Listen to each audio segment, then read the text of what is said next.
विद्यार्थ्यांच्या डोक्यावरचा मोठा भार गणित आज कोर्टात हजर आहे. माय लॉर्ड, माझे क्लायंट इतके घाबरलेले आहेत की त्यांनी पाडी म्हटली की त्यांना ताप येतो. आज आम्ही चिंता करून खूप कठीण आहे. माय लॉर्ड, लोक मला पाहून घाबरतात, पण मी तर रोज शाळेत लावतो. माय लॉर्ड, 2+2 विचारलं तरी माझं डोकं 4 वेळा फिरतं.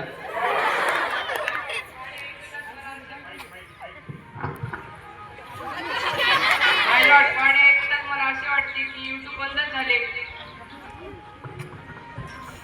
माय लॉर्ड, मला गणितामध्ये झोप येत नाही कारण वही उघडताच माझी झोप उडते. माय लॉर्ड, हा पुरावा आहे की गणित निर्दय आहे.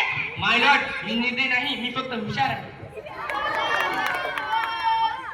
माय लॉर्ड, गणित नसतं तर माझ्या दुकानात सवलतीची तोटा लागेल. म्हणजे गणित नसतं तर मग मी 100 रुपयाची वस्तू 10 रुपये देऊनही घाटा करेन. म्हणजे दुकान चालव नाही पण गणिताची परीक्षा आहे वाटतं. डॉक्टर हजर हो. गणित नसतं तर मी औषध देताना असं सांगितलं असतं की थोडं घ्या, खूप घ्या, नाहीतर अंदाजे घ्या. माझ्या औषधाची मात्रा पण गणितावरच. हो, नाहीतर तुम्ही आजारी आणि मी डॉक्टर नाही. हजर हो.